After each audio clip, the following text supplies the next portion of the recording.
にちは。今回は逃げ上手の若君第9話への視聴者の反応をご紹介します。この動画では最新アニメの視聴者の反応や感想をご紹介しています。みんなの解釈や考察を知るとアニメ視聴の楽しみが増えると思いますので、ぜひ最後までお楽しみください。流血描写が印象的だった。相変わらず若様は笑顔がやばいな。ミスカ剣王騎出血多量失血時、一撃入れた後は逃げまくるとかやばすぎる。臆病犬と名付けられる。逃げるとこの作がやば。アニメ見すぎたせいで新鮮味を感じなくなってるけど、久々に新鮮さを感じたわ。回避した歯が眼前を通っていく時に映る興奮顔が極まってて笑ってしまった。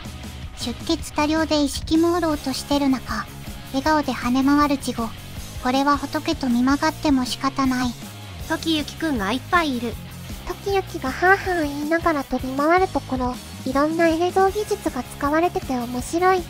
バトルももはやギャグみたいになってきてる。正面からガシガシやり合ってみたいなジャンプ正当バトルは小次郎の仕事なんで、いつゆかの地で足を滑らせるかワクワクやハラハラした。時行様血まみれの部屋でよく足を滑らせなかったな。絶妙なバランス感覚か。6話あたりからほんとぶっ飛んでてアニメとして面白い。美術すごい。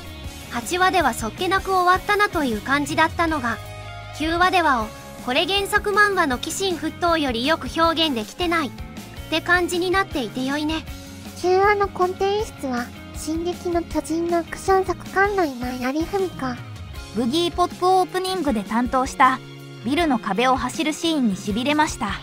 鬼神沸騰の原理はなんかシンプルだったな。相手に傷を負わせたら失血死するまでひたすら逃げ回るってな感じで時行様の長所を最大限活用してたのは感心した。真正面から切り合うのではなく、相手を翻弄しまくるトリッキーな奇策を展開するのも時行様らしいな。しかも出血多量で弱体化するで、意識も混濁して仏様の幻覚も見せる。目の前で輝いているのは変態です。男性の鬼を中するは鬼か仏か変態です。戦闘時の動きが源義経かなってくらい身軽なんだけど、源氏の直系ではないんだよな。しかしあそこまで部屋内がブラッドスプラトゥーンになるまで出血したら死ぬやろ。何リットル出してんだアリのおっさん。召喚、部屋の外に逃げればワンチャン体勢立て直すことできたと思うけど、子供相手に逃げたんじゃ部下に示しがつかないのと、武士のプライドでそれができなかったのかな。外から閉じ込められてるから無理だと思う。この漫画に出てくる化け物なら人たちで小屋を崩壊させそうだが、召喚はそういうタイプの化け物ではなかったということか。五大輪が立ち木をあきりにした後だからな。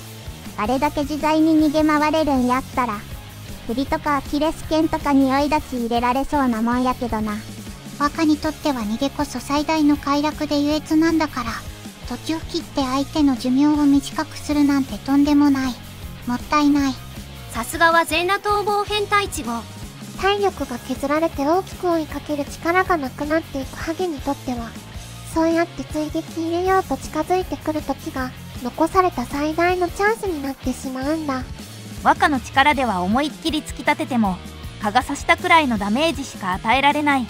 ネガティブで暗い感情を原動力に生きてきた召喚はポジティブで明るい時行様には勝てなかったみたいなお話だったな。てか召喚が生存たす召喚にとって救いのある結末になってたのは意外だった。描いてるうちに原作者が召喚に対して感情移入したんだろうか。召喚はこれで改心していい領主になったりしたらやだな。過去の悪行がチャラになるわけじゃないし。召喚の悲しき過去すごかったな。作が力入れすぎ。今回の敵の過去から言えば、兼務の神聖の五醍醐さんより、自分家の分までバンバン気前よく部下の武士たちに領地あげた高氏って、いいトップじゃね。高氏は同時代の資料でも悪く言うものが超少ない。気前が良くて人望あって戦に強い。どうやって勝てというのか。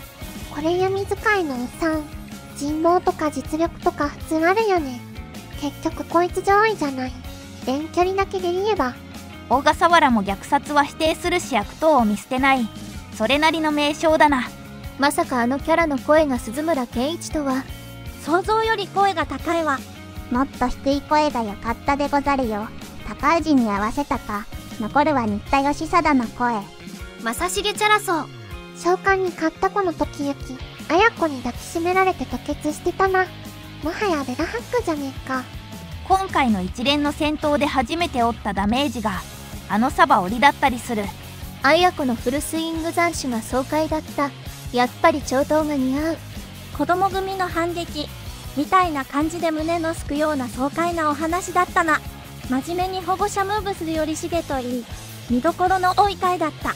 弱者を蹂躙して屈服させるのが趣味の召喚にとっては絶対に心折れない時行様は化粧が悪いというか、戦いづらい相手だろうなと思ったよ。雫派だったけど、綾子の可愛いかっこよさも良い。頼重イケメンやん。頼重の刀がぐねぐねの形してたけど史実でもそうなの？あれだと鞘に収めることができないけど。史実は知らんけど、ああいう形の刀があったのは事実。吹雪くんは参謀として有能なだけでなく、本人の身体能力も高い万能キャラだけど、その代償としてエンゲル係数が高いというリスクがあるのは草。それでも十分すぎるくらいの人材だけど、吹雪くん加入で時行様パーティーの戦力は格段に向上してそうだな。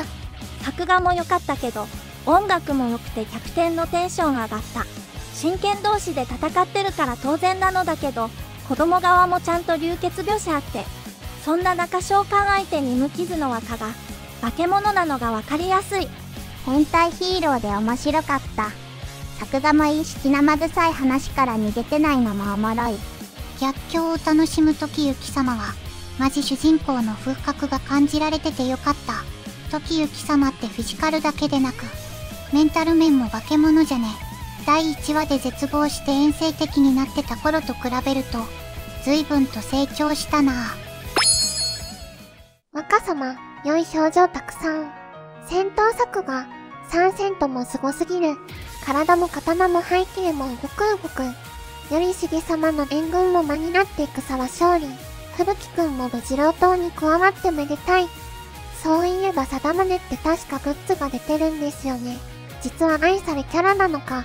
大男の周りを恍惚の表情とともに駆け抜けるアクション。動きを楽しむ点において、やはり他とは一線を画す満足度。悪党の行く末も歴史的文脈を踏まえつつないがしろにしない描きで、あらゆるところまで行き届く丁寧さが良い。今回は剣の立ち回りのシーンが豊富で終始見とれた。引きながら相手の手首を切って逃げ回る。時行の臆病剣が開花した感じだった。スローで飛び散る血しぶきの間を時行が逃げ回る作が綺麗だったな。戦場での無垢な笑顔で敵を惚れさせる時行、人たらしだ。悪党の召喚が最後に仏を見るとは皮肉な。と思ったら生存。貞宗とのやりとりが熱い。一方で時行の素性バレの原因にならないか心配。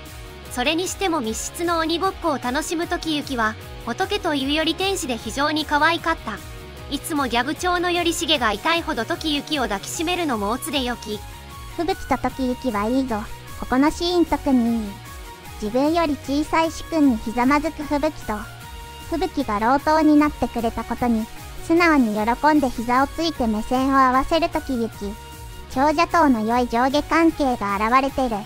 スリップダメージからの回避で倒すの、いかにも次郎時行棚であるが、一緒に戦った吹雪くんはともかく、その倒された方の召喚もまた主君を得たというのが時代なんだなと思うわけで。体格差を埋める小次郎の回転斬りに己の体重を乗せた綾子のフルスイング。そして一番の手だれを誘い出した上で圧倒する吹雪。そのいずれもが見事な動きと作画で描かれて、思わず画面に釘付けになりました。そして引き時を知る貞宗や召喚が決して無能ではないのも良い。時行さすがの逃げ上手。小次郎と綾子の連携。吹雪の冷静さ。全部お見事すぎる。嘘やとは思ってたけど、ペイント野郎やっぱり強くなかったな。失礼。諏訪の連軍登場良すぎでは、惚れた。ちょろい。頼重が涙しながら時行を抱きしめるシーン泣いた。目玉クローズアップをあれだけど退却した貞宗殿、ほんと召喚回収して帰るし、賊行為とがめて忘れていた領民の大切さを説くのもまっとうな主君の器なんだよな。提供絵でも雫に目玉ネタいじくられてるカットだし、オチわかってる。ド派手に大技が炸裂しまくったり、超高速の剣さばきが続いたりってよりは、一瞬の状況に合わせて少しずつ確実に戦況を有利にしていく長者党の面々の戦闘スタイル良いよな。サムライスピリッツみたいな緊張感と格好良さの光った回だった。あと雫の吹き矢好きだな。今回みんなの動きがバチバチにハマってて、見てて楽しかったし、勝ちパートで終始楽しかった。やはり動きと色がつくと全然見え方が違う。血が出た時ギョッとするからハラハラ度が上がるし、若様の逃げの生き生きとしてる感じが最高。賊を相手取った山村の鬼ごっこ、決着、劣勢に回らされたかと思いきや、それぞれが見事にそれを覆していくカタルシスが痛快。物語の作りが相変わらずうますぎるのです。頼れる軍師をも味方につけて、ここからの時行くんの活躍もますます楽しみ。最後までご視聴いただきありがとうございました。皆さんのご感想や注目ポイント、考察などありましたらコメントで教えていただけると嬉しいです。このチャンネルでは最新アニメのみんなの反応や感想をご紹介しています。様々な考察や多様な意見を聞くとこれまでなかった視点が増えて、アニメ視聴の新しい発見があるかもしれませんので、ぜひチャンネル登録とグッドボタンをよろしくお願いします。それではまた次回の動画でお会いしましょう。